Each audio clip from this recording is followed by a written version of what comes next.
right, what's up, everyone? Welcome to Giant Sports Talk Live here on January 2nd, here on this Thursday. What is up, everyone? Hopefully, everyone having a good day today, getting back into the groove of things, right? What's up, Liam? Jay Belton, I had one last night, man. I had a Military History Chronicles last night. You should have joined. It was a good one, man. We went like almost 2.5 hours yesterday, Jay. What is up? Steven, what's up with the title? Did we get some news regarding, well, I don't know if you guys know this. There was an interesting article out there, NBC Sports Bay Area. We'll bring it up. Hey, you know what? I'll just bring it up and I'll finish talking, get the intro out of the way here. There's the title. Report, Giants wouldn't include Eldridge in trades for stars. Guys. No trade of Bryce Eldridge for stars, man. How's everything going over there, Liam? You got another a fellow countryman over there, Highlander. He's up there in the up in Northern Ireland, up there in the islands, up there in the north. Is it Ornicky? I don't want to. I'm gonna butcher it. Not gonna even try. He's up north in the islands of Scotland. There you go. Oh my gosh. But when, Jay, when again? Probably next week. Now that I could do StreamYard, I could get like 20 hours for free on the cheap version. Orkney. You gotta make sure I phonetically, if you could type it out phonetically, then I could maybe get it. We'll see. I'll probably forget. But yeah, interesting news. And then also, Andrew Baggerly also had an article today, guys. We'll have to see what that's all about. Orkney. Gotcha. Orkney. Got it. The Orkney Islands. That is where Highlander is from. So we got a couple of people from across the pond. It's freaking awesome. Both ponds. We got one across the Atlantic pond and one across the Pacific pond. Helliker. He's in here. See, I got it right, Dallas. In other news, teams won't trade stars to the Giants unless they include Eldridge. Yeah. Jack Flaherty's still an option. More Perfect America. Yeah, don't get me wrong, he's a good pitcher. But again, I'll ask you this question. Are you worried? What's up, Barman? Are you worried that he's been with a few teams in a short amount of time? Do you think there's something there? Do you think that there's something there with Jack Flaherty? Not with his pitching, but maybe something else. Hey, let's read this article, by the way. Let's get into it, man. The Giants appear to have had their sights set on another big move.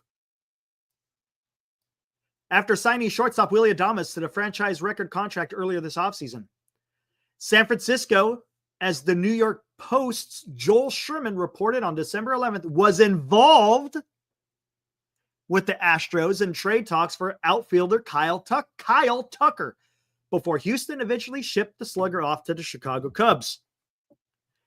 The Giants not only had made legitimate offers to Houston for Tucker and to the Chicago White Sox for Garret Crochet, who was eventually traded to Boston, but would have had to include top prospect and first baseman Bryce Eldridge, which they were unwilling to do. The Athletic's Andrew Baggerly reported Thursday in his latest story. We'll read that story later. Baggerly also mentioned that the rival MLB executives had described San Francisco's new baseball operations group under Buster Posey and Zach Manasian as hyperactive in trade discussions. Hyperactive, guys. They're not just active. Hyperactive. All right, let's keep reading. Eldridge not only is the Giants' top prospect, is believed to have legitimate all-star potential and could make his MLB debut as soon as the 2025 season. While stars like Tucker and Crochet would have been big additions to the Giants' lineup and rotation, respectively, San Francisco has clearly values its 20-year-old slugger greatly. And there it is, man. Woo! Woo, man. I tell you what. Yes, guys, this is something that you should be excited about to a certain extent, right? There's stipulations. Yes, it's being written that they're being hyperactive. Okay, it's good to be hyperactive. And there may be something coming down the pike. Absolutely. There could be. Up to this point, not yet. Maybe the Giants get something going. I don't know, man. I don't know. We'll see. Let's see what happens. I like what I'm reading here. I like that they're being aggressive. That's all you can ask from your organization. Right? Yeah, George. What's up?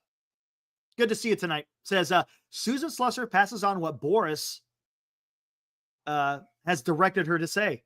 Baggerly is that way with Posey. Yes, other teams went Eldridge. The Cubs did not give up anyone nearly close to being as Eldridge. I agree, man. I 100% agree. Because it's not like the Cubs gave away they didn't give away the kitchen sink, so to speak, right? I mean, they gave up okay guys, but no one to the level of Bryce Eldridge. Come on, man. So that is interesting. I'm wondering what the direction is going to be with the Giants with this news coming out. Are they still? It sounds like, again, they're not saying anything about free agents, their pursuits of free agents, but they're talking about them being hyperactive in trades, guys. And maybe that's the way we've talked about this on the show. I mean, look, everybody's talking. It's not just the show. Dan's talking about it. Cody is talking about it. I'm sure Hum Baby is talking about it as well. Skaters is talking about it. Look, trades could be a way to improve this team. I'm not opposed to it. Again, it all depends on who you're trading, and who you were trading for. They gave up two major leaguers. Yeah, they gave up two major leaguers. Yep. But as far as their prospect, no one near of where Bryce Eldridge is, as far as the hype of the prospect, right? So, but yes, they did give up major league talent. Giants have major league talent in Kyle Harrison, but maybe they weren't interested in that. I don't know. It's interesting though. It's interesting that the Giants seemed like they were in pretty heavy with Kyle Tucker and Garret Crochet. Guys, that's kind of interesting. I never knew that the Giants were in on Garret Crochet. Again, guys, yes, it could be exciting. Yeah, get Kyle Tucker next year in free agency. There you go. Yes. And then you don't have to worry about giving up anybody. You just have to pay some money. Right, Marcus? Pay the money that they obviously have, and then you keep your player. That makes sense. Again, it could be done in 2026, right? We've talked about this. Me and Los talked about this yesterday. If you guys missed the interview I had with Los yesterday, it was fantastic. It's like, look, everything does not have to get done in 2025. Look, if they get a lot of stuff done, I'm not going to complain. No. But I'm also reasonable in expectations that it's going to be tough to try to get everything done. Hey, 49er me, we're saying it same to you, my friend. Hopefully you had a good New Year's. But yeah, it's cool. I like reading stuff like this. Safe to say that they're in on any made trade. You know what that means. Ibrahim, what do you think that means? Mr. Steinbrenner might have something to say about Tucker. You Highlander, I know, man. I know. But Ibrahim, back to what you just said. Safe to say they'll be in on any major trade targets.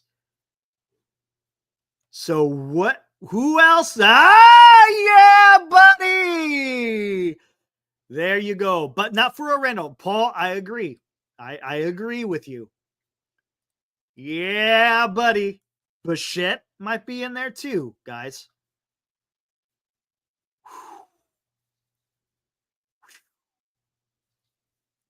Christopher Naros, San Francisco's farm is tanked. Yeah. They do have money. Yes. What's up, Robert?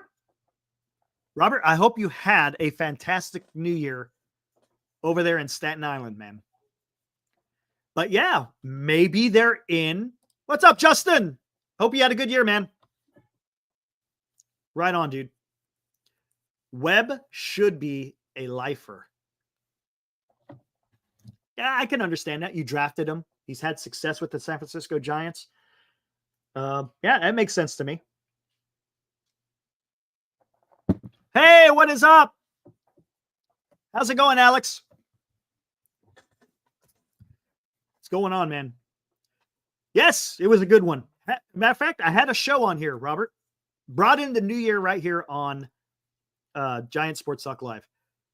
You should protect Eldridge. Trading the farm for a 1-year rental isn't smart as the Cubs. Yeah. I get what you're saying. If it's a rental, might as well just wait. Yes, they do, Justin. They got to play. We talked about it on the show about a month ago. They still got to play Blake Snell in 2026, $17 million. It's part of his deferred bonus money. Yeah. I know. Yeah, it was fun, wasn't it, Frantic? It was a good time, man. I had fun on here. It was a good time. Absolutely. All right, so there we go. That was from NBC Sports Bay Area. Now, Andrew Baggerly had a nice article today in The Athletic. After starting out strong, the Giants offseason could use a momentum boost.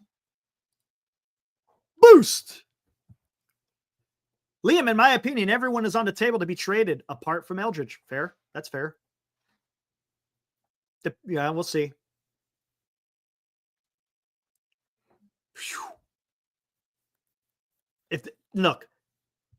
If you could get a damn extension. Yeah, right. Highlander, if you got the cash, then wait. Now, if it's possible they can negotiate an extension. If they trade for a said player and you're fair with the player as far as an extension is concerned, where it's going to be hard for him to say no, hey, why not? The worst he could say is no, and then you just say, all right, well, maybe we just don't do the trade then. Because the Dodgers were able to do that with Kevin Gausman, right? Wasn't that part of the stipulation when they traded for him? Didn't they have a let's say a framework in place that when they traded for did I say I meant Glasnow? Was there a framework in place that they were going to sign an extension, or did they do the trade for Glasnow and they just were able to get it done? How did Alex? You might have a better idea of what went down with the Dodgers and Glasnow.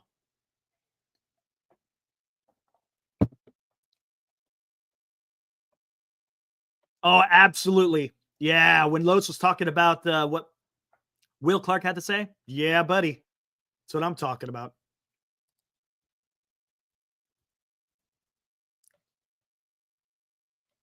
Okay, CJ says, yes, Glasnow had to trade first, but with the idea of an extension quickly was made. See? So again, could the Giants do the same thing with another player? It's possible, right? It's not out of the realm of possibility. Yeah, I know, Highlander. That is the problem with Soto. He absolutely destroyed the market with that 765. Might as well just say it's an 805 because he ain't going to opt out after 5 years. He's getting an extra $4 million a year. Might as well just say it's the 805. Ridiculous, man. Yeah, so that's interesting. All right, let's get into what Bags had to say. The last article he had out wasn't exactly promising. Oh, there you go, guys. Fair enough.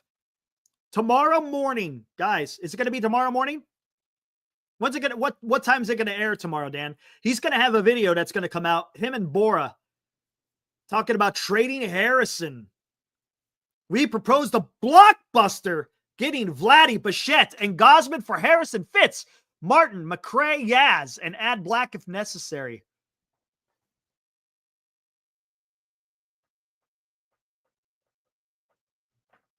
I like it.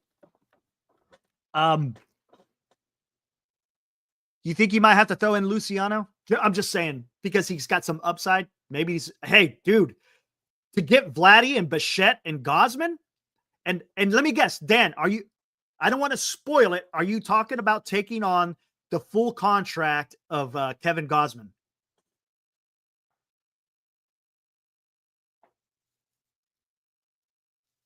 Yep, I would do it. Yep. I know you're talking about Luciano. Yep. Okay. That's that. Yes. Yes. There we go. I'm dude. Because what they're gonna want now. Let me think. Let me think about this. One thing that the Blue Jays are probably gonna want is controllable, young and controllable. Fitzgerald, how many? I'm not sure how many years, but he might be okay. Walker Martin, definitely. McCray, definitely. Yaz, maybe. And then you're talking about Mason Black with another pitcher. Dude. Yes. You get those three players. Oh my God. Oh my God. You're cooking, man. Could you imagine? Yaz is a salary dump. Correct. So basically you're taking on Gosman's 25, I think, or 21 million, but you're giving them Yaz's 9. So in the end, they're still making out by $11 million, somewhere around there, right? And then they get those young controllables in McCray, Martin, Fitzgerald, and Harrison. And could you imagine that lineup? If you had a lineup, or not of, if you had the infield of Chapman, Adames, Bichette, and then eventually Eldridge, or you could have, well, you have Vladdy at first base. Eldridge comes up. And then you can figure it out after that, man. Whether you want to put Vladdy as a DH or move Eldridge to the outfield, it's not perfect. Oh man, dude.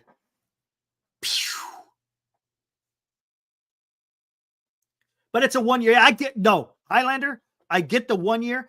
But to be honest with you, if you could get it, you might be able to convince.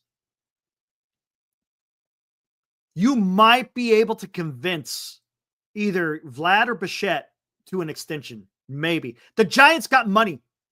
And they could sit there and say, hey, we know you want to hit the free market, the open market, I should say, the free agent market. But this is what we're willing to do. We'll give you whatever number it is. If you want to, go for it. If not, then okay, whatever. Man, dude.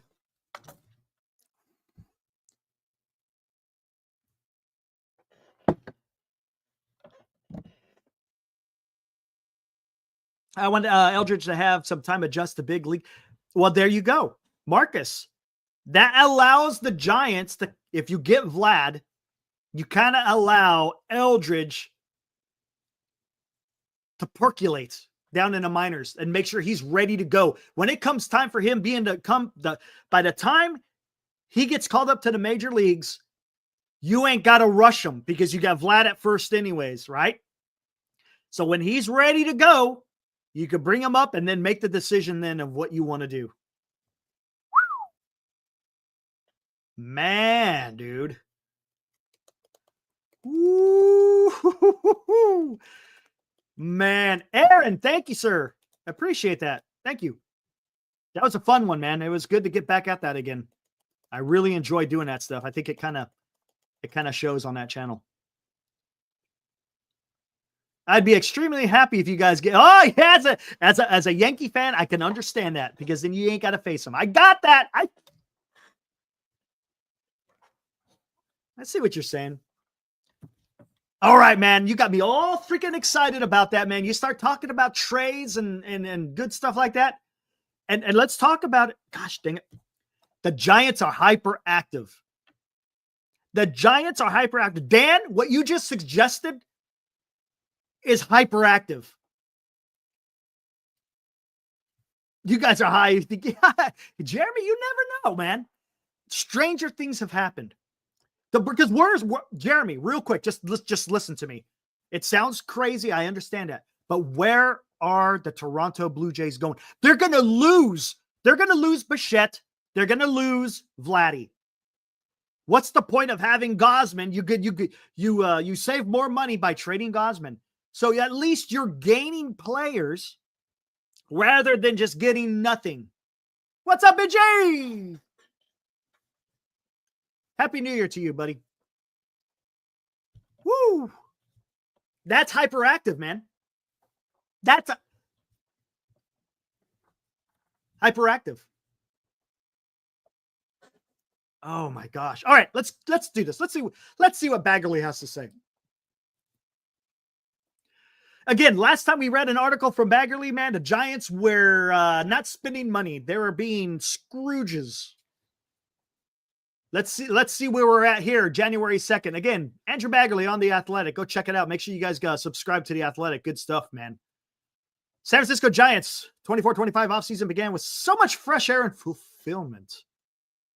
After several windows of discontents and free agent frustration, oh, there's my word, frustration, and missing out on top targets, they landed the best player available at the position that they had identified was their top priority. Exactly. Buster Posey said they wanted to upgrade shortstop. They got the best shortstop available in the free agent market. Don't forget about that, guys. All right. Okay. We already know. Then a quiet week went by. Then a second and a third. Now baseball's offseason calendar is lurching into 2025. Well, we're already there. Pitchers and catchers will be reporting before you know it. Yeah, we're talking what? Around 40? We're almost getting to the 30s as far as days when pitchers and catchers report. And the Giants have made no further improvements to the roster. Even in the most optimistic view, had far more to patch than one hole in the middle of the diamond. It's going to be fun watching this guy. Right, guys? Come on. Guys, it's going to be fun. It's going to be fun watching Willy Adames in the orange and black. Right, guys? Come on. That's going to be some exciting baseball to watch Willy Adames. Let's not poo-poo on Willy Adames. It hasn't been for the lack of effort. According to sources familiar with the team's inner workings. Okay. This time, the source is familiar with the team's inner workings, not someone just in the league. Rival executives have described the Giants' new baseball operations group under Buster Posey and Zach Manette as hyperactive in attempting to generate trade dialogue. We've already talked about this. The Kyle Tucker, Garret Crochet. They wanted Bryce Eldridge. They said no. At least the Giants, I'll give them that. At least the Giants were like, you know what? Nah. We don't need to go that far. And look what and when Garret Crochet and Tucker, when they went to their respective teams, no one gave up the upside that Bryce Eldridge has. Correct? Come on. Let's see. Okay, that's the problem with inheriting, talking about Buster Posey, a minor league system that has a sneaky amount of talent, but only one true headliner prospect. We all know who that is. Any team dangling a solid, average, everyday player or better is going to start by asking for Eldridge and not likely to move off that position. It's also probably hasn't helped speed the trade plow that the Giants are operating with a rookie president of baseball operations, Posey, and a first-time GM, Manasian, who are building their reputations with rival executives. Until they prove otherwise, Posey's acumen and Manasian's extensive front office background indicates they will do so in time. They will enter trade discussions as a potential mark to be hoodwinked. It's nothing personal. That's just how the poker game is played. And it's led to a few opening offers. No, the Giants are not trading Logan Webb. They've amounted to non-starters and time wasters. Hey, guys, the Giants aren't trading Logan Webb. Come on, man. We knew they weren't trading Webb. All right. Let's see what else he said. Again, non-starters, time wasters. After the successful pursuit of Adames, the offseason has presented a series of challenging dead ends for Posey, who inherited a minor league system short on potential impact players. To trade along with the soft mandate to reduce payroll from last season's dissatisfying dalliance over the luxury tax threshold. Now it's a soft mandate. Soft mandate. It wasn't. They're not spending. It was a soft mandate. But Posey is said to be unwilling to treat next season as a reset as an otherwise rigorous National League West. Woo! Those familiar. Woo! I'm reading ahead. Woo! Those familiar with Posey's thinking describe him as competitive and ambitious. Woo! Still determined to improve the roster sufficiently to the degree that the Giants will expect to contend in 2025. Woo! Woo! What's up, Val? Wow. Wow. Look at that. I like that, dude. I like that, guys. Come on, man. Familiar. Those familiar with Posey's thinking describe him competitive and ambitious. Woo! Man, that's what I want to hear, guys. Come on. Look, I understand talk is cheap, as they say. You got to go out there and you got to actually get you got to get it done, man. You got to get it done. Come on, man. What's up, Will? You got to get it done. And look, the only way you're going to get it done is if you're competitive and you're ambitious. Woo! That's what we said, man. Buster Posey, man, he's won 3 World Series in 5 years. He knows what it takes. He wants to win, man. Come on, dude. Let's go. This is what I want to hear. If anything, look, this is something you didn't hear with the previous regime. You never heard about being competitive and being ambitious. You never heard anything. You never heard this type of information being leaked in the previous 6 years, guys. This is something special, guys. Having Buster Posey, look, is it going to pay off? I don't know. I don't know. I don't know. All I could say as a Giants fan, I'm excited. That gives me the goose flesh, as they say. What's up, Greg? How's it going, man? Hope you're doing good, dude. Some good news today, Greg. I mean, there's no moves, but from everything that's being reported, it sounds like the Giants, listen to this. I don't know. Skaters, go knock on his door because I have no idea. I don't know. But there's news out there, Greg. The Giants. Oh, shit, dude. You good, man? That's not fun. I got a bad back, and I know what happens when that nerve gets tinged, all those muscles lock up, and yeah, it's not fun. I know what you speak of, Greg. Well, I hope you feel better, dude. You know what's going to make you feel better?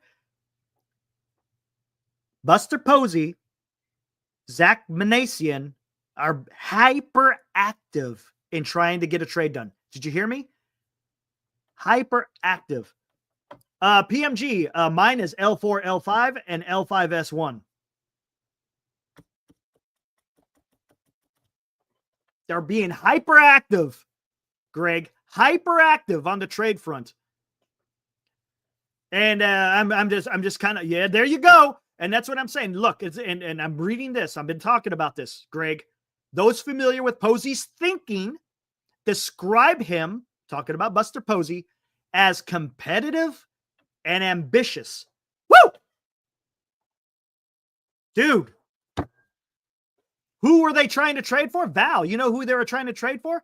The Giants were trying to trade for Garret Crochet or Kyle Tucker. Problem is, those teams were asking for Bryce Eldridge. That put the kibosh. But to hear that the Giants were intent on trying to get Garret Crochet or Kyle Tucker, and that they said they're still hyperactive on the trade front. Greg, man, there could be some big things going on. Oh, you had Christopher. Is it worth getting that surgery, man? That S1, L5. I've heard horror stories about that, and I don't know if I really want to even go down that. Toby. Oh, wait, Dan, we could both be hunched over. It would be a pathetic looking ping pong tournament. Dude, we're gonna look like a bunch of guys with lumbago or something, man. Oh my God, dude. Wheelchair ping pong. But again, here we go, guys. This is what we need to hear. As Giants fans, we haven't heard this kind of stuff, man. Oh, you had stem cell for your back? Let me know how that works out for you, Dan. If it's your back, I'm kind of interested to see how that works. Okay, let's go. We never heard about this guy, right? In the 6 years that we had Farhan Zaidi, we never saw any type of reports like this. They're being hyperactive. Farhan is competitive and ambitious. Come on, man. Okay, gotcha, Dan. Man, dude, I don't know, Greg. Let's see what happens. Highlander says, Crochet is Tommy John waiting to happen? Maybe, man. Maybe. Because I don't think they wanted Josh Naylor. Look, George, let's be honest, right? Kyle Tucker and Garret Crochet are not in the same category as Josh Naylor. Right? Just saying.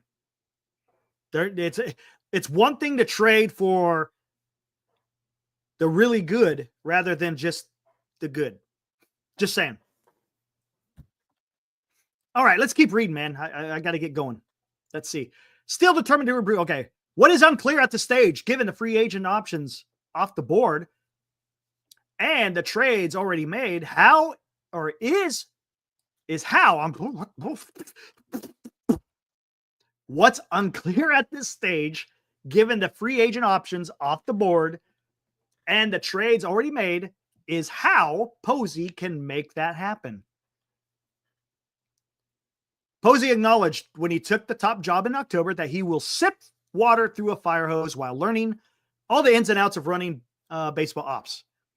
No matter how sound his leadership and vision might be, no matter how earnestly he wants to put out a competitive and entertaining team on the field from the get-go, he will have his blind spots and bouts of naivete.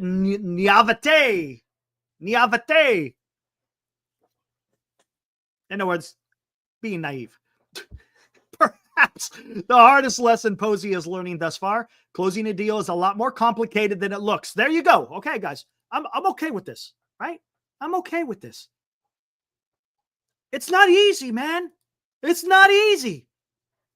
Seriously, it's not easy to go out there and be the president of baseball operations for the very first time and expect that, you know, you're going to be able to get all this stuff done, man. He's learning. I'm willing to give this guy some time. He hasn't done it before. You know, Farhan Zaidi, supposedly he had, you know, the experience with the Dodgers.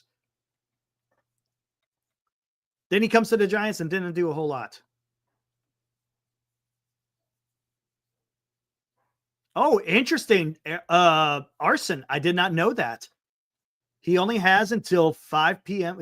I wonder, he might go back to Korea.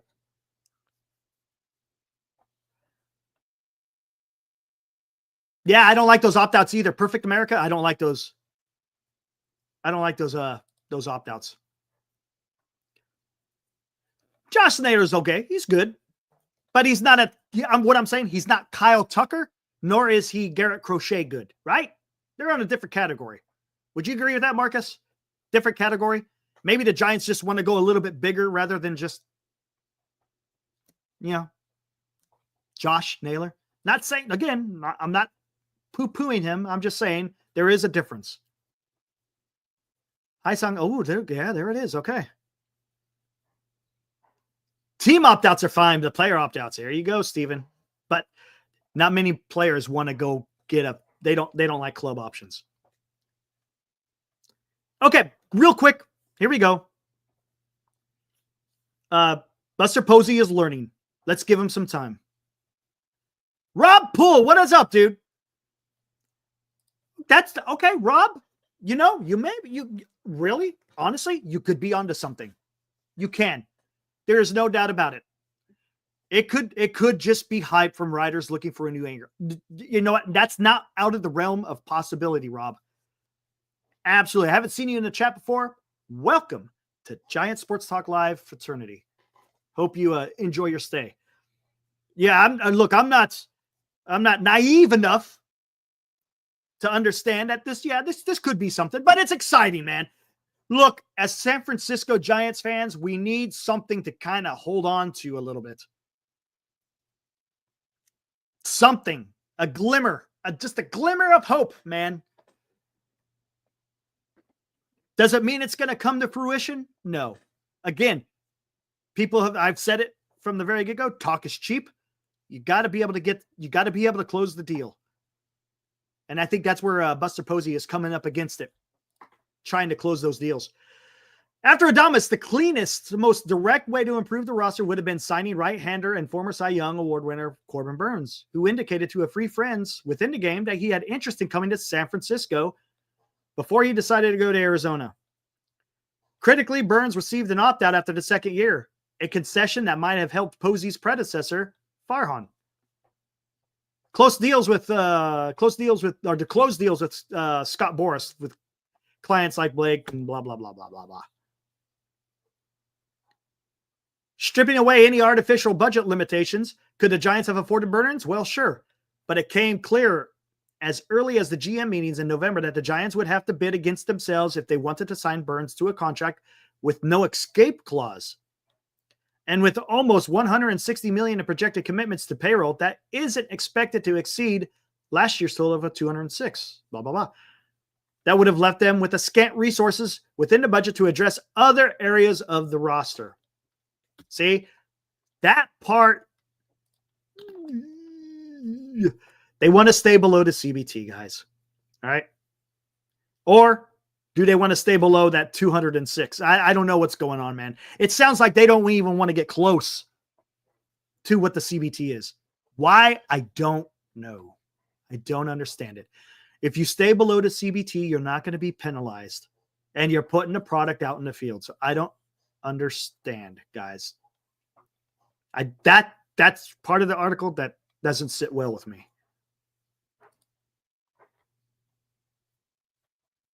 All right. Okay. Don't care. The Giants might have had a built-in advantage when they courted Adames, given that he's a CAA client. I brought that up because Jeff Berry had worked with CAA. I talked about that. I said, I bet you that freaking helped getting Willie Adames. Okay, we believe in our young. Okay, then. How about those remaining options on the offensive side? Well, here we go, guys. The other two top free agent hitters on the market are Pete Alonso and Alex Bregman. Boris clients. If the Giants signed either player, both qualified free agents, they would sacrifice their 3rd and 6th round draft picks next July in addition to the 2nd and 5th rounders that they've already sacrificed to sign Adames. The Giants were willing to entertain punting picks en masse. Ooh, look at that. En masse. Little military lingo there. Willing to entertain punting picks en masse for the right pair of free agents. But Alonso is not expected to warrant that consideration. The Giants need power, but they also are seeking to create a more athletic and dynamic run-scoring environment. Adding Bregman would result in a lot of moving parts around the infield, even if he agreed to play second base.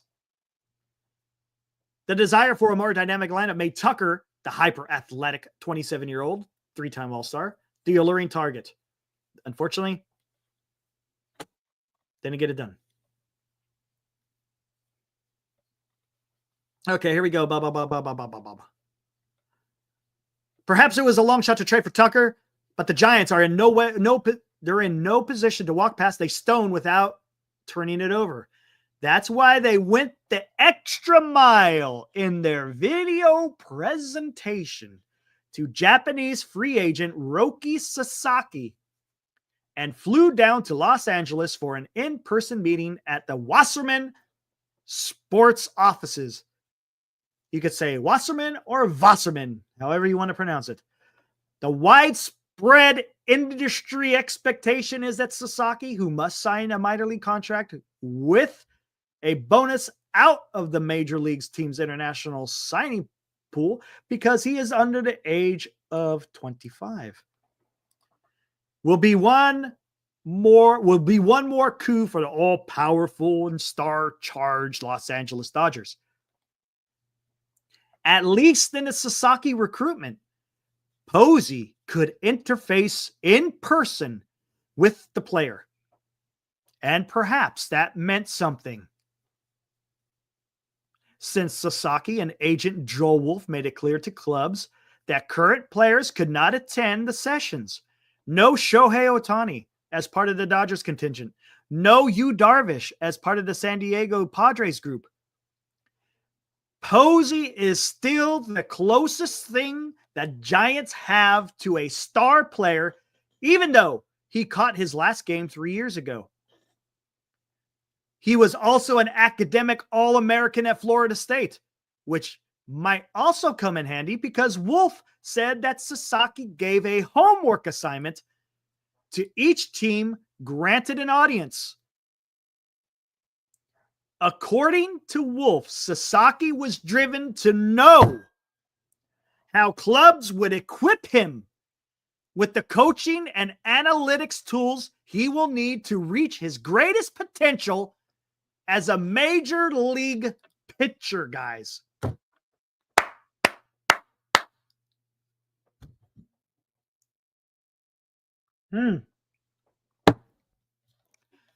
Wow. Of course he's talking to him, Crash. Yeah, man. There's a thing called a phone, man. Look, I understand that. Look, they might not be there in the in the conference room talking to him, but they're buds, man. Of course. Of course they're talking. All right, let's keep going and we'll get more into this.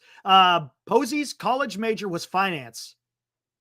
But getting the most out of a pitcher, that's his wheelhouse subject. Holy shit. Who said that, man? Come on, let's go. I've been saying this for so long, talking about Buster Posey, man. He's the guy. He understands. He understands what what a pitcher needs to do to succeed, man. Come on. Come on, man. That's his wheelhouse subject. The Giants' current catcher, reigning NL Gold Glove winner, Patrick Bailey, is becoming pretty good at it too. Come on. You got to use your strengths. Buster Posey, his strength is he caught World Series starting pitching staff, and of course the bullpen. Come on. Come on, man. I said it, man. There you go, Steven. I could see Buster catching special Sasaki bullpens. Yeah, come on. I hopefully Buster Posey took his damn catcher's mitt with him. Roki, let me see what you got, buddy. Come on. No one else could do this. Here, I'll get in a squat. I could do this. See what you got, man. Woo! Assuming the Giants do not win the recruiting effort to sign Sasaki, there would be one upshot. They would retain their international signing pool funds. Their $5.1 million, which is refreshed on January 15th, is tied with the Dodgers for the lowest among major league teams. But they are believed to have agreements in place with 3 of the top 30 or so international players. Holy crap. 3 of the top 30. Including Dominican shortstop Josar de Jesus Gonzalez, who is a consensus top 5 talent in this year's class. The Giants are believed to have at least one high-profile commitment in place for the 2026 signing period as well.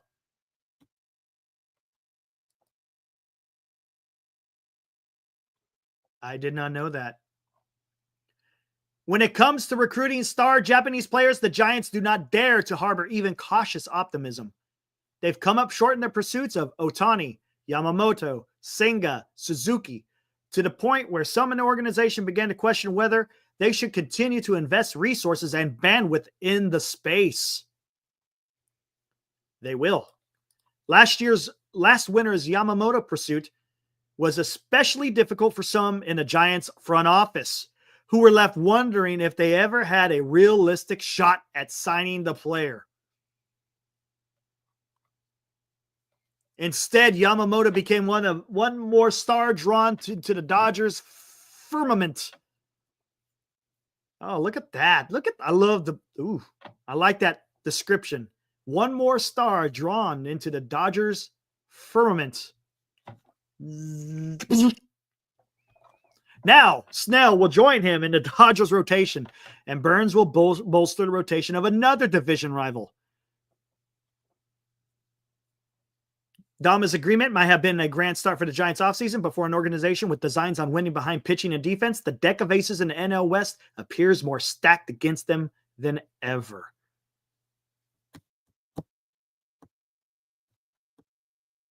Here we go. Last paragraph. Whether it's the willingness to flex financial muscles or the contests of their player development pipeline or the state of the major league roster, the Giants remain nowhere near the same galaxy as their primary rival. So for now, here is what their top decision makers have: an earnest desire to improve and contend, the desire to keep putting in the work to create trade avenues, and the discipline to keep moving forward while leaving no stone unturned on any continent. Woo! What's up, C. Davis? There you go, man.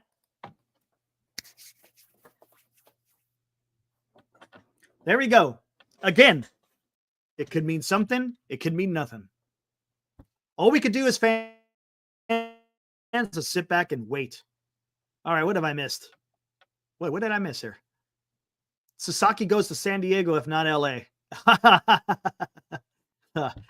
Hey, look. It's possible, man. What are we talking about? Yeah. I talked about that. What's up, Johnny? I didn't get a chance to see you come in. What's up, Johnny? Good to see you. But yeah, we talked about that a few days ago, matter of fact, where reports are coming in that no other players were allowed to attend the meetings with Roki Sasaki. What's up, Niner? Niner Empire? I have no idea. Don't know, man. I have no idea. If Roki was smart, he'd go back to Giants sign next year. Well, no, that's honestly, he has to wait 2 years. He has to wait 2 years if he wants to get the money.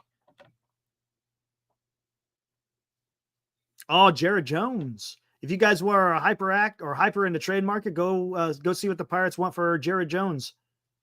That's another hard thrower. A little bit on the wild side, but no, he's another hard thrower. He's got potential, right?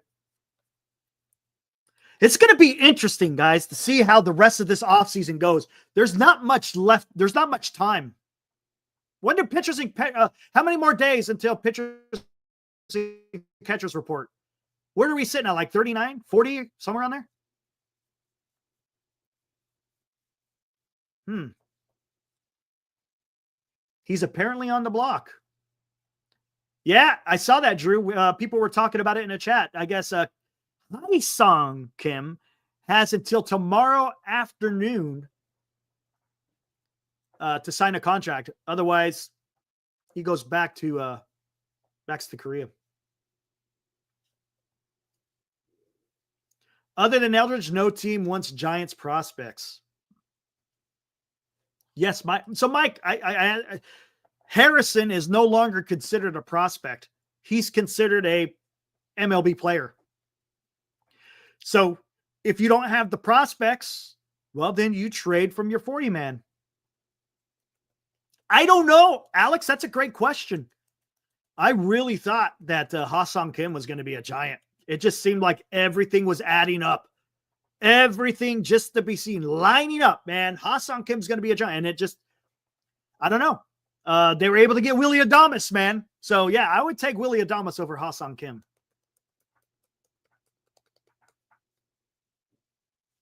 Yeah. Highlander, Ha-Sung Kim has a good glove, but his bat, yeah, he's a contact hitter. He's a contact hitter. Yeah, I don't know what the deal is with that. It's a little bit weird, don't you think, guys? A little bit weird that he hasn't signed. Talking about Ha-Sung Kim. And I think it's a little bit weird, guys. Don't you think it's a little bit strange that Jack Flaherty hasn't signed either? And that could be the issue, the injury, man. But what about Jack Flaherty? Why is he still out there, guys? I don't understand that. He's the last big free agent guy. I'm surprised he hasn't signed yet. That's a little bit weird. Boris is trying to push the other Kim on us. Is Boris representing Ha-Sung as well? Yeah, I hear you, Greg. I hear you. I'm just asking the question.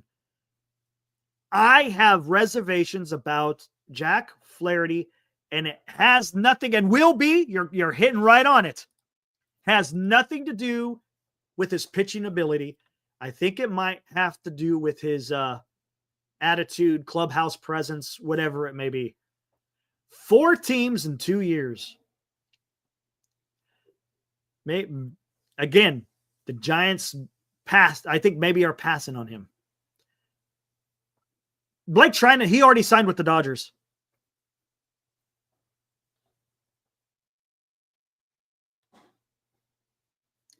Flaherty's a lifelong Dodger fan, and I don't want him. I'm a Dodger. And look, even Christopher Navarro doesn't want anything to do with Jack Flaherty, and he's a Dodger fan.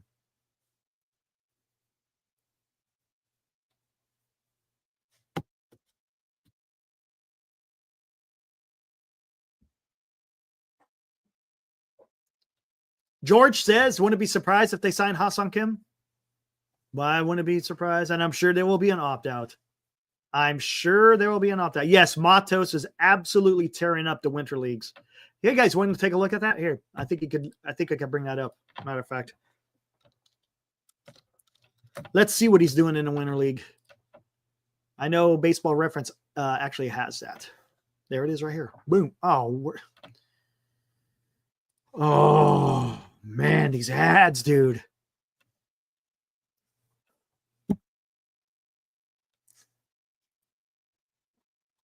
Bro. There. Let's see what he's doing.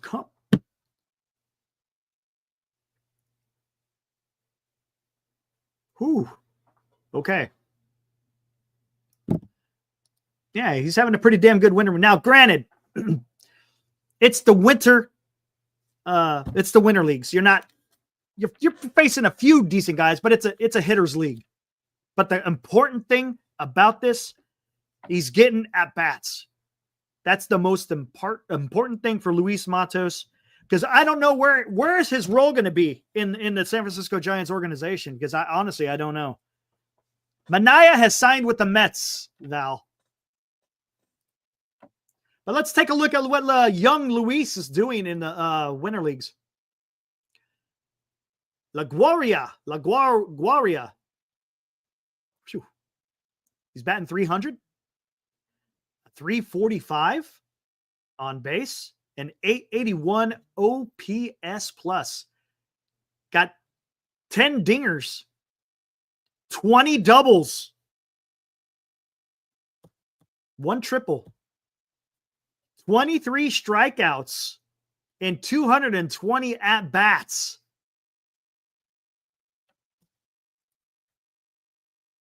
He's seen the ball. Woo, boy. That's impressive, right? That is absolutely impressive. Can I hit that? There we go. Oh, way better. There we go. Get rid of all that other crap. Again, this is what he's doing. 220 at-bats. Batting 300. 345 on base. With an 881 OPS. Not too bad. I like what he's doing. Trade him now.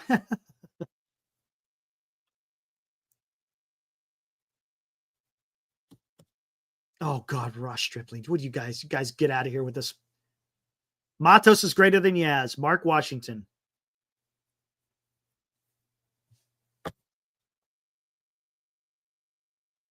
Yeah, absolutely, Paul. I've said that. I've said that. It's just exciting to read about what the heck's going on out there. Anyway, that's Luis Matos. He's tearing it up in the winter leagues. And that's something that you want to see. Does it translate? Not necessarily, but he's getting those at-bats.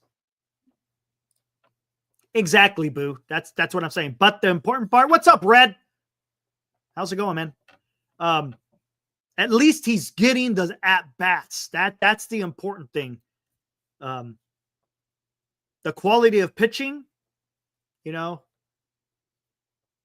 is. It is what it is. What are you going to do with that? You don't see major league arms in winter leagues. But hey, at least he's doing something.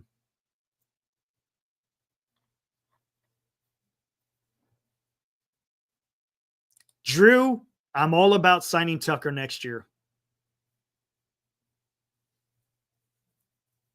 We need to build up our outfielders and trade for prospects. Sign Tucker next year.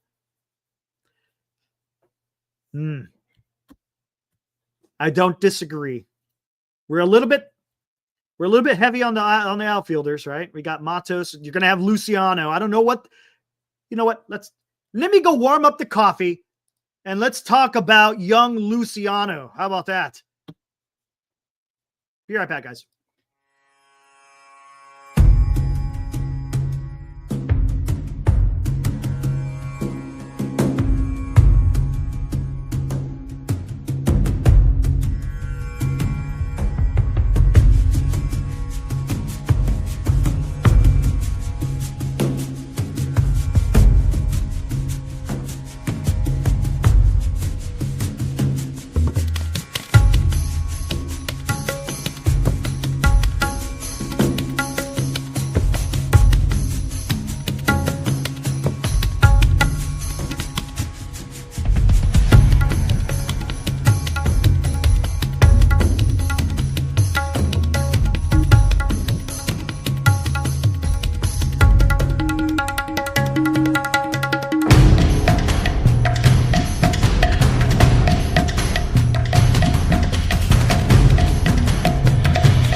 man, look at the timing on that. Holy crap. Look at the timing. Woo! All right, what do we got? I don't know, Greg. I have no idea. All right, here we go.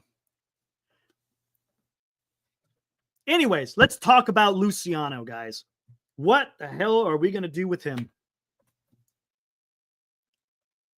I don't know. I don't know what we're going to do with Luciano. That one is a tough one. I don't even think, is he even, I don't think he's even, I don't think he's playing winter ball, is he?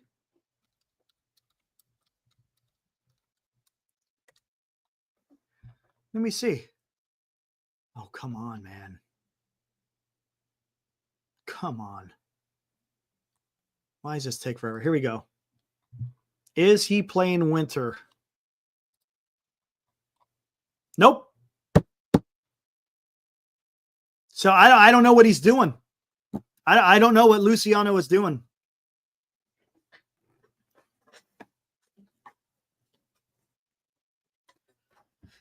And yeah, I know we talked about Luciano, but man, and now it makes me wonder how much value does Luciano even have at this point, man? He doesn't, I don't know.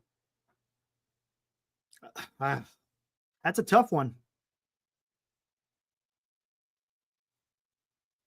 Is he even, I don't think he's even considered is he considered a prospect still? I don't know. I don't even know, to be honest with you. He exceeded his rookie limits last year. He's pre-arb eligible. Pre-arb and an arbitration eligible in 2028. I don't know what's going on, man. I don't know what's going on with freaking Marco. Yeah, he has a bad back. We've talked about that. Maybe that's what it is. And that's not good. And maybe that's why you're not going to be able to trade the guy. He could be broken. If you're going to trade, I think Harrison's your biggest guy to use as a trade.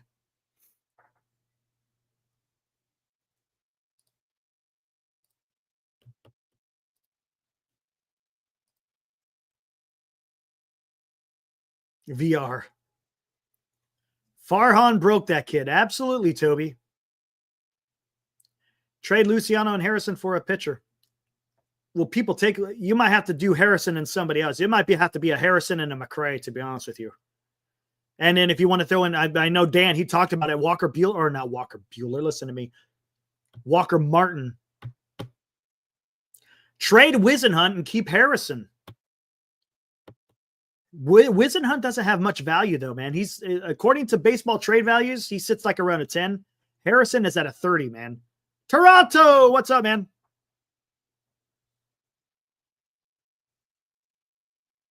Who's our DH? Good question. Red? I can't answer. Maybe it's Encarnacion.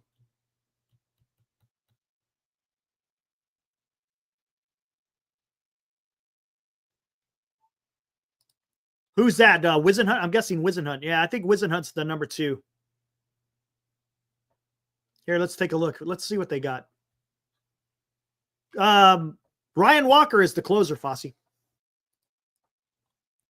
I'm fine with Ryan Walker. That kid, he was taking care of business last year. And maybe Doval finds something. I don't know.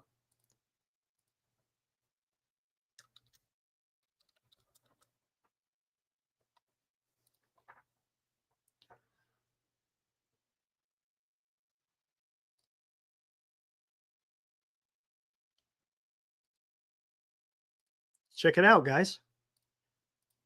Giants top prospects. Wisenhunt's number 3. Eldridge, Tibbs the 3rd, Wisenhunt, Dakota, Rainer Arias. 6, Joe Whitman, Walker Martin, Mason Black. Reggie Crawford, he's probably going to fall because he's not pitching at all this year with that shoulder surgery. Maui Ahuna. Averson Artiega. We've been talking about him for freaking ever, it seems. Number 12, Trevor McDonald. Johnny Level. Diego Velasquez. Wade Meckler. Number 15, Trent Harris. Jacob Bresnahan. Jack Choate. Robert Hipwell. Jacob Christian. Yohendry Sanchez. Jonah Cox. Carson Seymour. They protected him in Rule 5. Jose Ortiz. Bo Davidson. Oliver Tejada. Josh Bostic. O'Neill Perez. Maldonado. And Sabian Sabalos. There you go. That is your Giants top 30.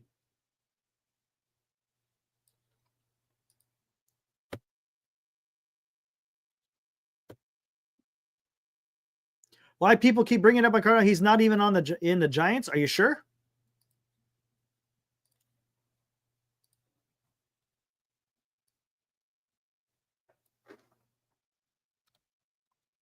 Let's see.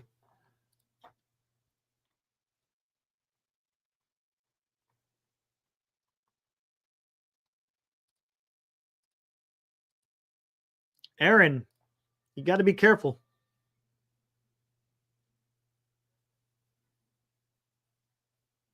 Gerard Encarnacion is on the Giants. Giant staff, 40-man. Encarnacion. He is on the Giants, Aaron.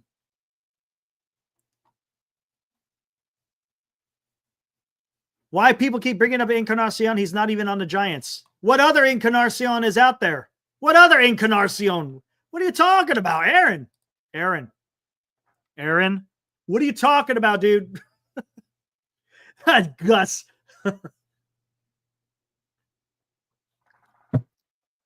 What are you talking about? We're looking right at him, man.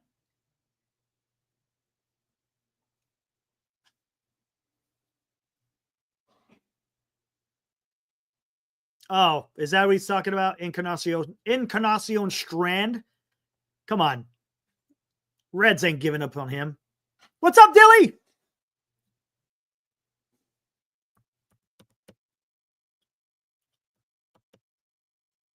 Anyways, Encarnacion is on the Giants. Farhan killed this franchise. He did a number on it, Taylor. He absolutely. We gave him one out. Look, yeah, Reds. You guys helped out. You guys helped out Aaron. Way to go, chat. You helped him out. Good on y'all. Yeah, that guy. Yeah, the Reds. Oh, man. No, truth hurts. You're absolutely right. Some of these guys that write these lists, they're human, right? They're susceptible to erring. But yeah, you got to take it with a grain of salt to a certain extent.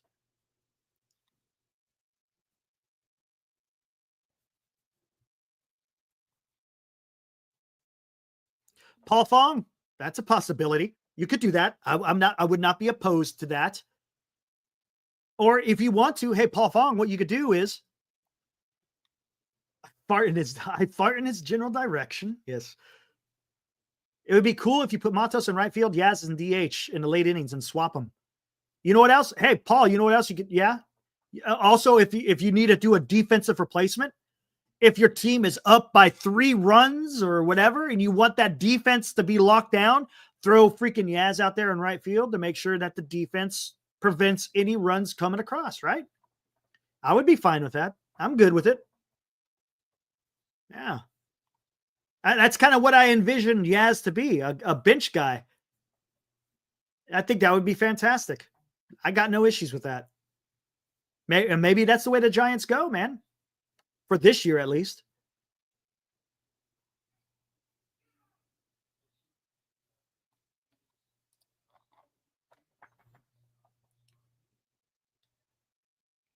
I'm sure Rockies fans would love to be Giants fans. What's up, Cole? How's it going, man? What's up, dude? All right, let me close these out. We already did. Yeah, we already got that done. Come on.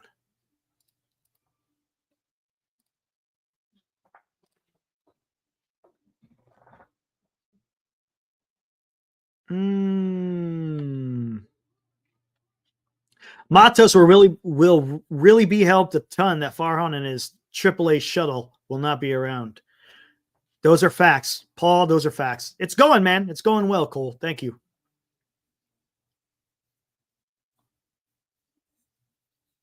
Ooh, Joe Ryan. Didn't he have surgery on his elbow? Man, Jay Money, I had him on my damn fantasy team. I thought Joe Ryan was going to do well, and he crapped the bed. He was bad. And if I'm not mistaken, I thought he had an elbow problem. They shut him down the rest of the year. I don't know if he had surgery done, but yeah, that one was rough.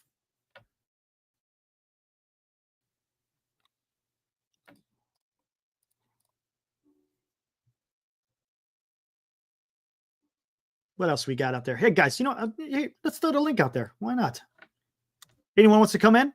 Come on in, man. Let's hear what you have to say. All about hearing what you guys got to say. The show wouldn't be the show if I didn't hear what you guys had to say. Oh, Highlander. Rockies just got a new pitching coordinator. I'd say it'd be better just employing Voodoo. Yeah, the ball flies in Colorado. Ain't that the damn truth?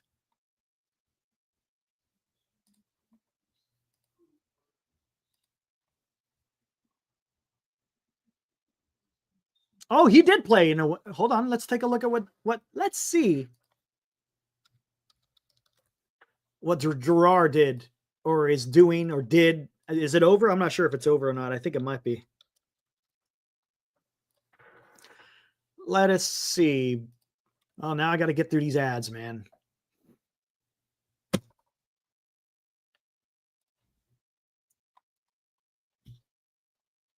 There, disappeared. Let's see what he's got here.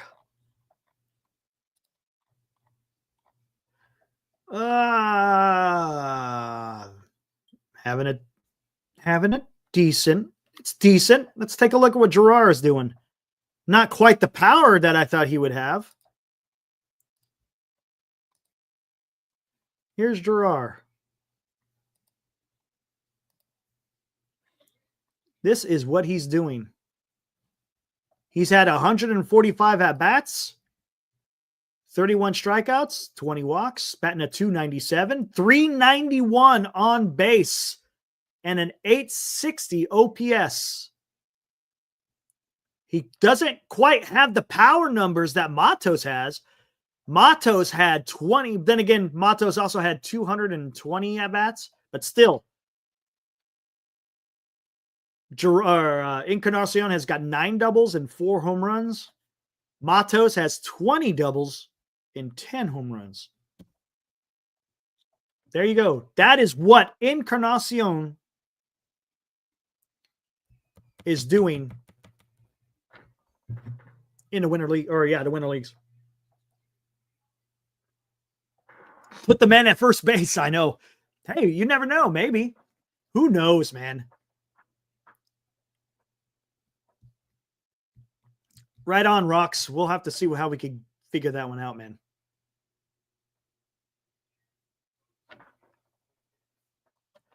Hey, Toronto, we were talking about that earlier. Supposedly he's got until like 5 o'clock Pacific to make a decision.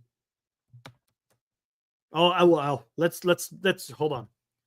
Is it a decision or is it if a team has actually offered him anything?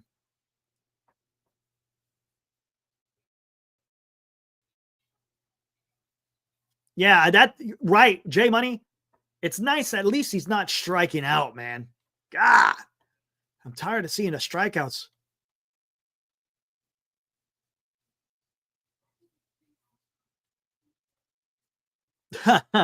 Yankee Stadium as Corfield, windshield companies would panic. That's the truth, Highlander.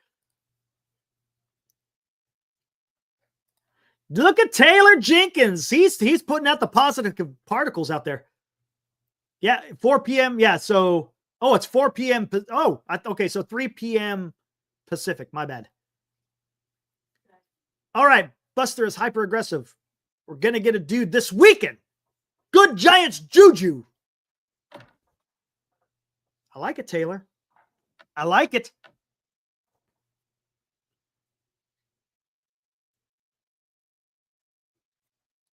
Oh, yeah. Hey, it went great last night, Paul. It was great. We went almost 2.5 hours. Great conversation. Check out the next one. I'm going to go next week sometime. If you guys haven't checked it out, check out Military History Chronicles, hosted by yours truly. That's my other YouTube channel that I got. If you like that kind of stuff, come hang out. All right, let me bring in Dilly. What's up, Dilly? What's up? It's going, man. You got the polar bear. Yeah. Gotcha. Hey, it sounds like the Giants ain't too high on Pete. It sounds like they're not too high on anyone. Yeah. It sounds like they're not too high on doing much of anything. What do you get about being hyperactive on the trade front? I like it. I like it too. That's the thing that makes me most excited because it shows shows smarts. That's not like, oh, we're just gonna go throw a bunch of money at people. It's like there's a difference between like making a trade and just signing a free agent. And I think if you're good at trading, that to me shows better grasp on what's going on than if you were just signing free agents. Right. Exactly. And I like it because it's a different avenue. Real quick, Highlander. Dude. Oh, that was weird. Oh, man. Dilly, it had to do with Military History Chronicles. Yes. I see. It was classic. It was classic. It's right at the end of the show. Very interesting information was being leaked. Anyways, but look, not everything has to be done with a free agent. You could go out there and you can make a trade. I like it. For sure. Did you see? They were in on Garret Crochet, man. Yeah. And Tucker, which I'm not mad if the asking price was Eldridge that we did not go through with either of those people. No. I'm too interested as to what he's gonna offer for me to want to trade him for literally anyone at this point. Like he's one of those where it's like I want to see him in a Giants uniform at Oracle Park before we start thinking about trading him away. Right. And if you think about these other clubs, they didn't give up anywhere near Bryce. Now, granted, Cubs gave up some major league talent. Yeah. But the upside was nowhere near what Bryce Eldridge can give you, right? Absolutely. Come on. But it's interesting because it sounds like I like seeing the words hyperactive when we're talking Giants and wanting to trade. What's up, Marcus? And that was a description given by other ball clubs. That's not like an inside in-house thing. That was other people were saying you guys are poking your fingers around everywhere, which I like that. When they were talking, what made me most excited, and it's Pete Alonso related and selfishly, but when they were talking about the Luis Castillo trades, like him potentially being someone that the Giants could look at, he would profile well at Oracle. He would. He would. No, absolutely, he would fit man. right in. He's not gonna kill you with strikeouts. He's a pitch to contact kind of more of a guy, and he typically gives you a fair amount of innings. So like he would fit well with the pitching staff the Giants have going on, or like the last umpteen years, whatever, where they like ground ball, pitch to contact guys, and all that kind of stuff. But he for him to get traded, you give, like I was seeing, like Lamont and someone else, something like that, something around, because the Mariners need a first baseman. Okay. And so I thought that was interesting, which would then shore up the Giants pitching front quite a bit through a trade nonetheless. So you're not having to like give up draft picks and whatever, which I then circled back around to, oh, well, now you only have Wilmer Flores as your first baseman. That is your only do. I mean, you could put Fitzgerald over there, whoopee-doo, but that would be then who would you put at second? Wisely, and then I feel like we're doing weird things at that point. So you would be more inclined to go out and pick up another first baseman if you were to trade Lamont away, which circles back to my beloved Pete Alonso. Right. I think that he's looking for his he wants his long-term deal. He wants that 5-year. Yeah, and he is not. I don't think because come to find out, with the whole $90 million opt-out every other, it's literally Blake Snell's contract. Right. I thought for sure if that were the case, the 3-year deal with the opt-outs, he would have just straight up taken that and been like, fine, I'll just be a free agent next year with Vlad. And when Vlad hikes the first baseman market up, I'll just be the runner-up and it'd be all good. And then he can get his payday, get his years, whatever, and it's fine. But evidently he's standing pat on. He's standing pat. Again. I mean, you know who his agent is, so that kind of doesn't surprise me. No. So Bregman's shocking. Right, I'm surprised. And how about there's so much more Jack utility Flaherty? I'm surprised. I don't want Jack Flaherty, but I'm surprised he hasn't signed either. Yeah. That was a little bit weird.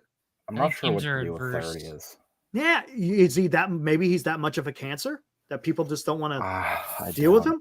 I doubt it. I mean, there's these guys got decent numbers. He's probably being picky too. Is the other thing. Maybe. I think so as well. Well, correct me if I'm wrong. Tanner Scott hasn't gotten paid. You're right. And he's the best reliever on the market. And dudes like Romano, the pitcher market is not as. I mean, the relief pitchers that were getting signed as starting pitchers. So, well, Devin Williams got signed. He got traded. He traded. No, he got traded. Traded. Yeah, to the Yankees. Yeah. He got traded. And they give that Nestor Cortez and yes, that's right. And another prospect, I think. That is right. And it's just weird.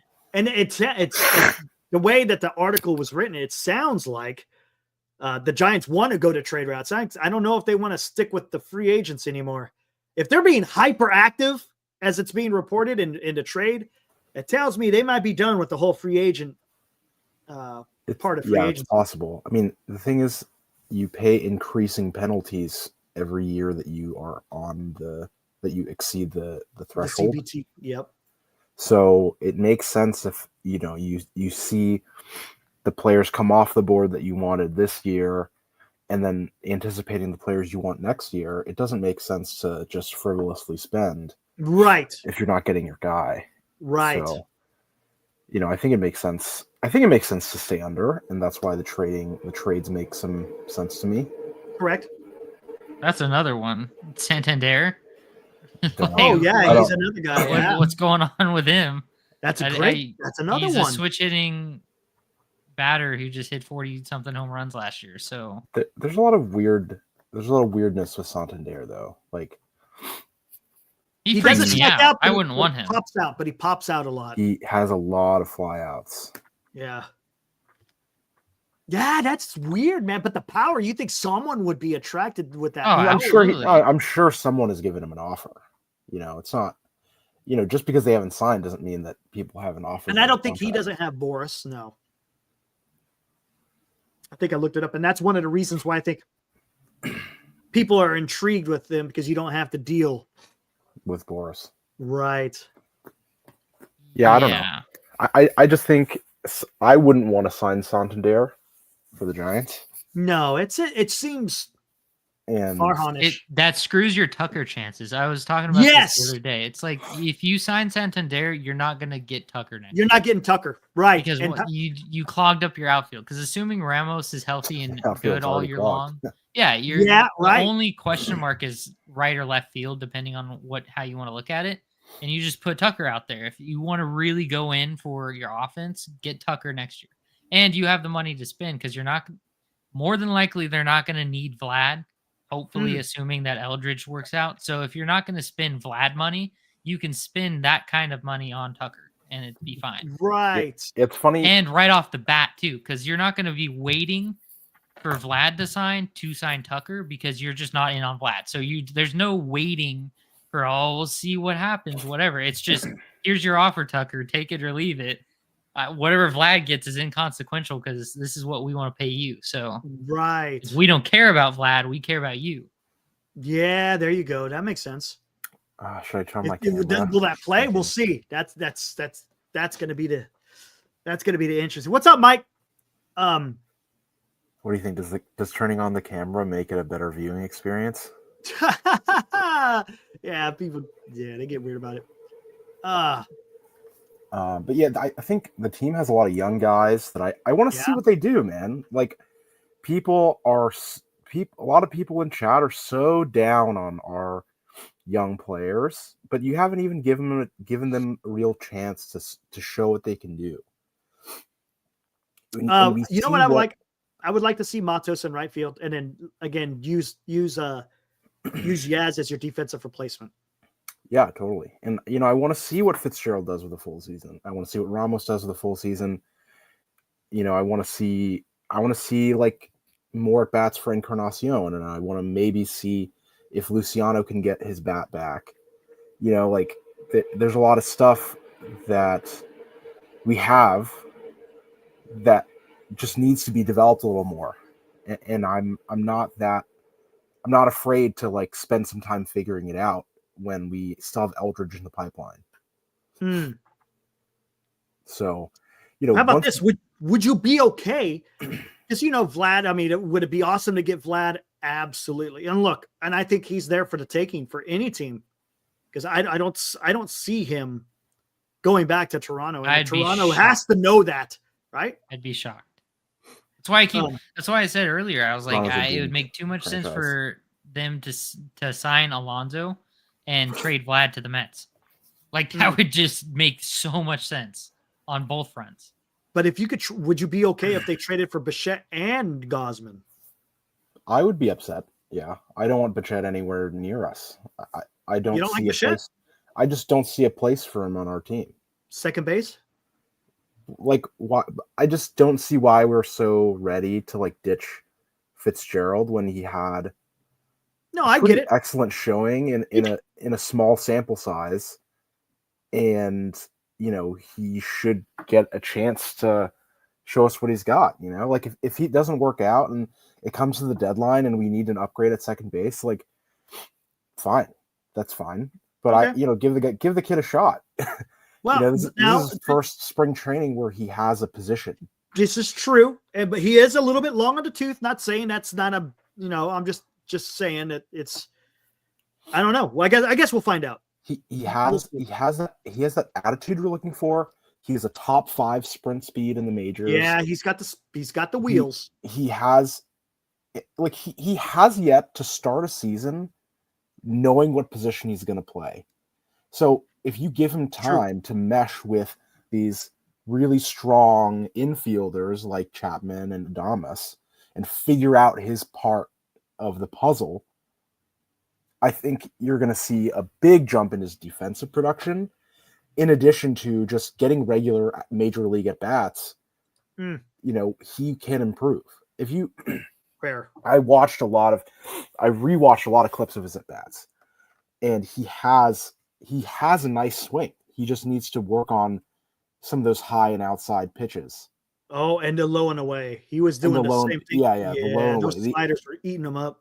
The outside pitch. He was struggling with the outside pitches, but I was watching the stuff in the heart of the zone. He crushes those balls. Yes, man. If it's down the middle, he's getting a hold of it. Yeah. So I'm not ready to jump ship on Fitzgerald.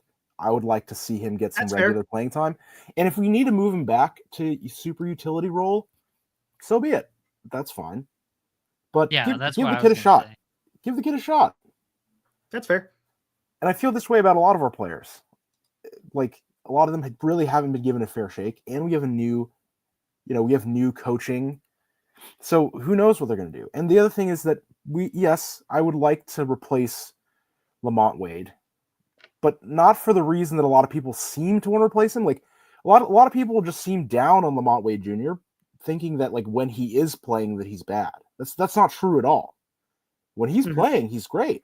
The issue is that his hamstrings are freaking spaghetti noodles. Yeah, he can't stay on the field. So, if he's uncooked spaghetti noodles, if he's healthy and he's playing, I'm down for Lamont Wade Jr. to be at first base. If he's healthy and he's playing, keep him in there. He's gonna get on base. He's gonna, that's it. He's gonna get on base, but he's gonna get on base. Yep. What else do you want from a player, man? He's gonna get on base. $4 million a year. That's it. That's all he's being paid. It's peanuts. I agree. As far as a bridge, Val, you don't know anything about baseball, man. Yeah. That's the issue. Is that you people are down on players from whatever radio show or whatever that you keep hearing. Oh, I get it. Bad, Wade's bad. He's not bad. Look at any stat. Look at any objective assessment of these players, and this is the conclusion you'll come to. I understand, but the problem is you've got to be on the field to get those numbers. That's, of course. That's part of it. But it's not like he needs to be. It's not like he needs to go. It's like, he costs nothing, and you need to have more than 9 people on your roster. No, I get it. No, I understand. Okay, here, let me ask you this question. There in Baggerly's article, he talked about people familiar with Buster Posey's thinking. He's competitive, and what was the other one that they said? Gosh dang it, I missed it. Guys, can you remember? He was competitive. Was it ambitious? Ambitious sounds right. I think it was. It's telling. They say, but he wants to go out there and he wants to win. He wants to compete. Yeah. So that's that's interesting. That tells me he wants to be for the most part aggressive, but not so aggressive that where they make ludicrous. You don't need to. Yeah, you don't need to frivolously spend. You don't need to. It goes back to the whole spending money to spend money. That's how you dig yourself in the hole.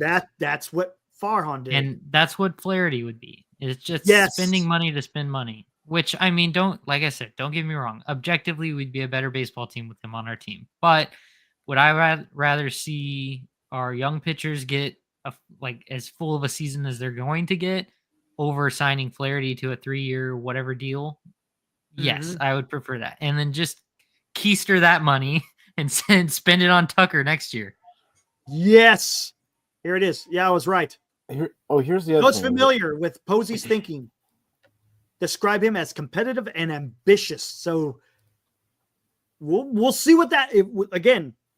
Is that going to lead to anything? Don't know.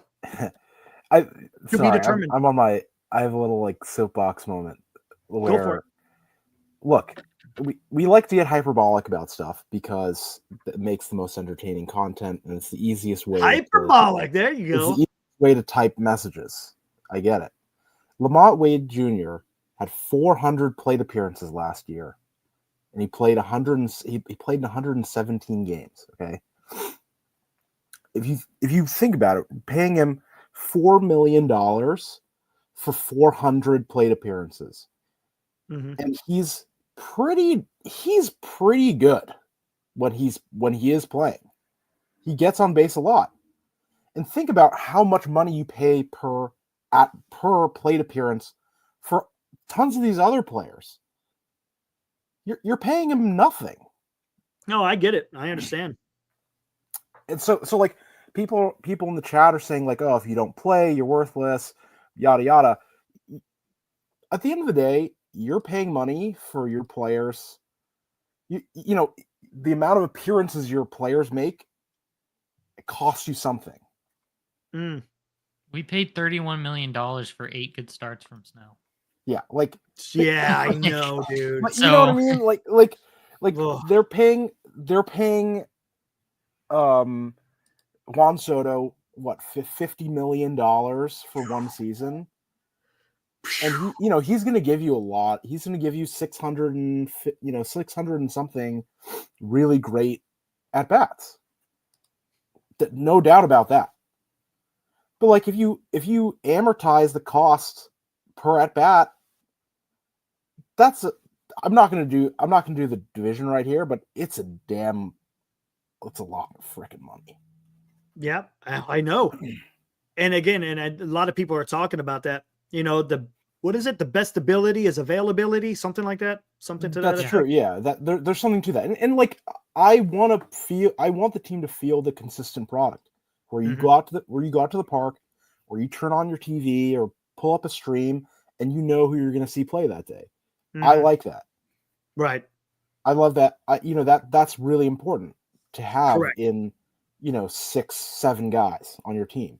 But sometimes, not a single team in baseball has 9 consistent, 9 players you're going to see every day. Not a single team in baseball. Mm-hmm. So grow up. Like you just know the entire roster of the Giants. Like if I challenge you to name the 9 everyday starting lineup of any other team in baseball, you would not be able to do it. Not you, I mean the royal you. Right. So. And the thing is, it's temporary because Bryce Eldridge is coming, man. He's coming. Yeah. It's like Bryce Eldridge is coming, man. Why tie up tons of money just when you have, your guy? You have your guy in the minors coming up soon. He's coming. So it's just it's a bridge. So is he going to suffice? We'll see. They need a backup first baseman / DH next year. They don't have that. They lose that next year. Because next year, Yaz is gone, Wade is gone, Flores is gone. Yeah. Rogers is gone. You have to do a lot of stuff next year in the offseason. Yeah. Some of it's going to take care of itself. The outfield you could address if you get Kyle Tucker. First base is going to be Bryce Eldridge. And then the bullpen could be from within. I mean, we don't need dude. Our bullpen is rock solid. Our bullpen is young. It's solid. We control them forever. Tested and approved. It's great. But legitimately, at next year, you need to figure out a right fielder / left fielder, whatever. If you want to put Ramos in right, whatever, or keep him in left. He's not great defensively, but if you get Tucker in right, that's totally fine. Totally, yeah. And then that's totally fine. Though, okay. Yeah, that's totally fine. If not, then you have internal. I'd settle for Kyle Tucker. Yeah. You need the backup first baseman because you need some you got to get that locked down because if Eldridge, God forbid, gets hurt, you don't have a first baseman. Well, we do have Tibbs, who is almost big league ready, and he is a first baseman outfielder, right? He's a first base. I mean, he needs to work on his defense a bit, I think, is the issue. That's the problem. But he's already, I think he's close to ready for first base. It's just that he needs to work on his defense to play right field. The problem I have with that, as much as I would love to just see him pop up out of nowhere and just excel, is that we're relying on Eldridge to be as advertised, which, don't get me wrong, absolutely he could. But in the event that he is an oblique injury away from being gone for 2 months, and then we have Tibbs as our fallback problem, who's never seen the light of day past maybe or whatever. Yeah, that's what I keep thinking about. Like, he's a big ass dude who looks like he could absolutely just stick it at first. I don't want to see him. I could see him. I don't know how much control they have. Is he? I don't know. Probably how much a lot. Probably a fair amount. But either way, if he works out, then okay, fine. But here's still, there's rankings. So many question marks. That's the problem. Here's the thing with these prospect rankings. They rank a lot for depth and for longevity. Mm-hmm. This isn't to say that like the top 3 players of each organization, in the top 3 prospects of each organization aren't good. Like that's not what that means. Mm-hmm. We are naming a very small subsection of their prospects. We're naming like 3 or 4 players out of, the hundreds or whatever. I don't know how many people are in each team's minor league system. exactly. But it's like a lot of these other teams are rated very high for their depth. We don't have a lot of prospect depth, but I don't think it's not really weird to be like, oh, we are the top 2 prospects in our organization are going to be, are potentially great major league players. That's not, has nothing to do with these prospect rankings. Yeah, the rankings are a little bit weird, and each publication has their own twist and bias and interpretation. So, even though Bleacher Report ranked the Giants 30th dead last, Baseball America could look, it's probably going to be in the bottom third just because the Giants, it's weak. Let's not sugarcoat it. It's pretty damn thin. I mean, other than Bryce Eldridge, who is on the cusp of being on the major league roster. Yeah, I mean, it's I like the justification we had some Eldridge that came up. Like some of the players that would be in our minor league system got called up last year. Correct. And Ramos got called up and because of all the injuries. And, yeah, exactly. And then who else? Not really. Brooks. Position players? like what? Wisely. That's what I'm saying. Schmidt. And the pitchers like Birdsong, like these pitcher, Eric Miller, Sean Jelly, like these players all just had their rookie seasons. So Sean Jelly frustrates me more than probably any other Giant on this team outside of Michael Conforto. Michael Conforto, and thank God he's gone. Thanks. But you don't like Sean Jelly? It's not that I don't like him. He just frustrates me so much because it's like he had a moment there last season where it was like he did well. Good. Like he was fun to watch. You could tell he was in a groove too because he's pitching fast. Like pitch clock would go down 4 seconds. Dude, that sinker, he got goes into a lefty and then dives back. It comes into the lefty, but then dives down and away from the lefty. Oh, dude, it's beautiful.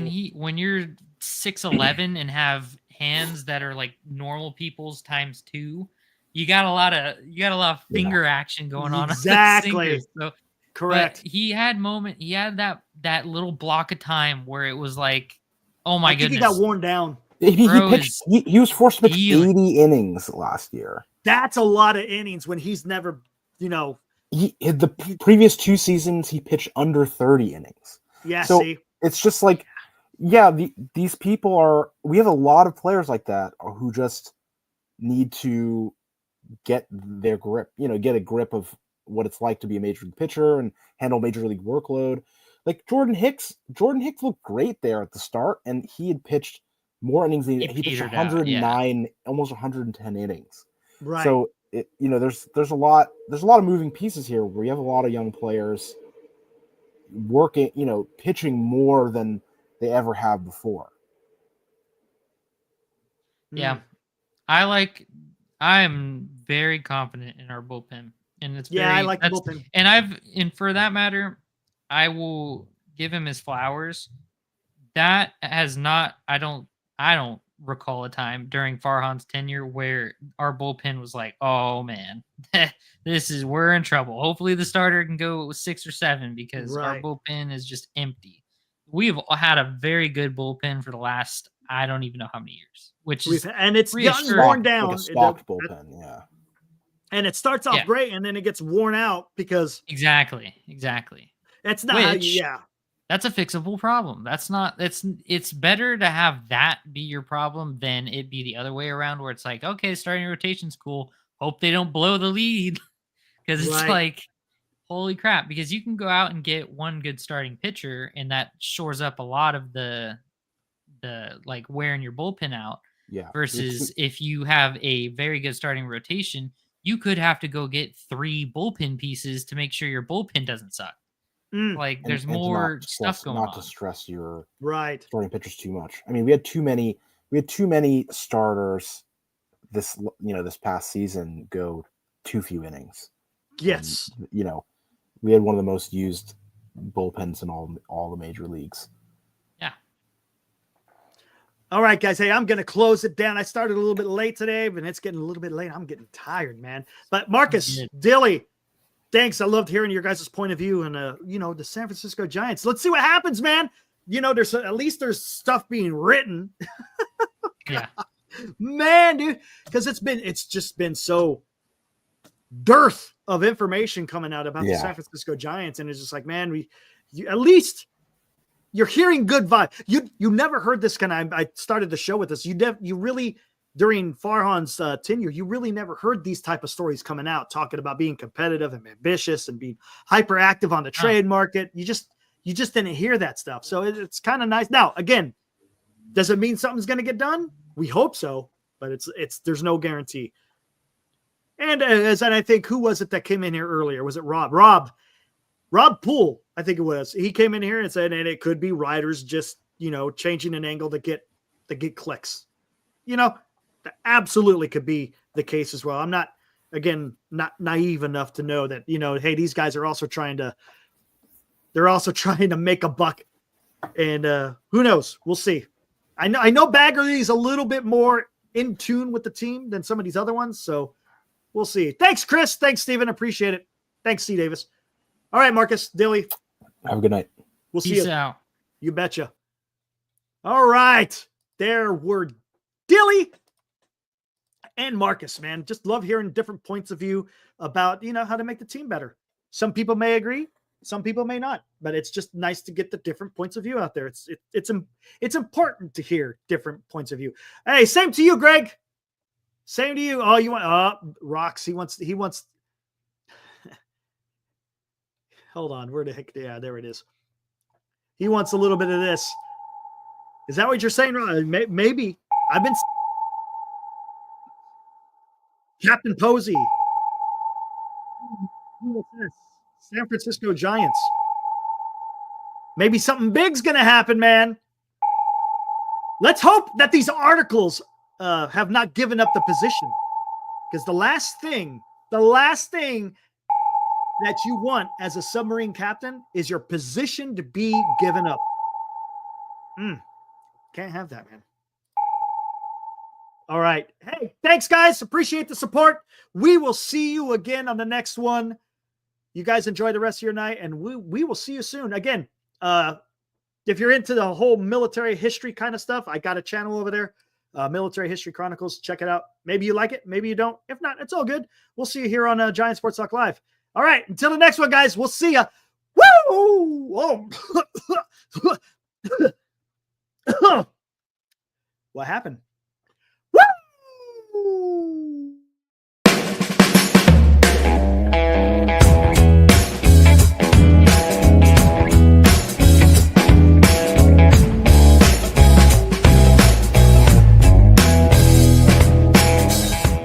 You've been watching Giant Sports Talk Live with Eric and Glenn, a Northern Lights Entertainment Broadcasting production.